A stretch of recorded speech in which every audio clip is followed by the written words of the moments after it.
Okay, Assalamualaikum semua. Hari ni kita nak try gewang baru yang Pak Rok punya lah. Jump Frog JF45. Ni berapa 10 gram kot ke 9 gram. Aku pun tak ingat. Gewang ni dah lama dah, tapi aku baru beli. Macam biasa lah, kawan aku ni, aku try benda-benda yang dah lama. Ni memang mantap lah. Aku ada je Jump Frog yang jenama lain kan. Tackle punya. Kadang-kadang mana aku baling ni? Kadang-kadang action dia jadi, kadang-kadang tidak jadi. A'udzubillahi minasyaitonirrajim. A'udzu bikalimatillahi tammati min syarri ma khalaq.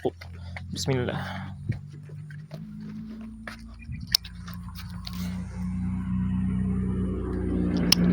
Kat sini kadang-kadang ada toman letup-letup. Umpan hidup pun dia palau. Kalau Jump Frog ni dapat memang rezeki lah.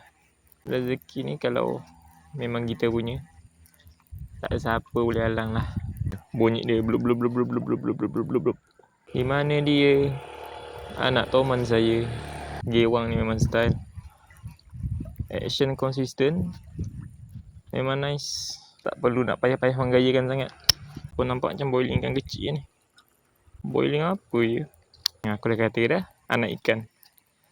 Ish, toman. Depan mata lah toman. La ilaha illallah. Depan mata toman. Allah.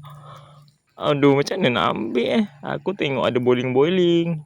Anak ikan naik. Ingat anak ikan aruan. Toman punya. Lepas tu mama dia naik pula. Macam mana ni? Dia bila tak dapat ikan, dia tak rasa. Bila dah nampak mama macam tu, mesti nak mencuba juga. Paling-paling tak sejam lah kat sini. Aduh, tak ada lah. Tak ada lah. Dia terkejut. Aku pun terkejut. Ada lagi lah anak dia. Anak dia ada, mak dia ada lah kot.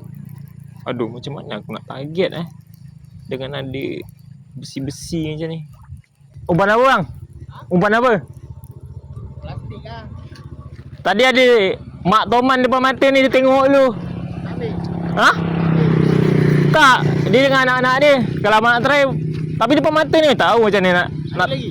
Ha? Ada lagi? Anak dia tadi ada lagi. Menyigap. Tak ambil. Dia tengok. Dia tengok.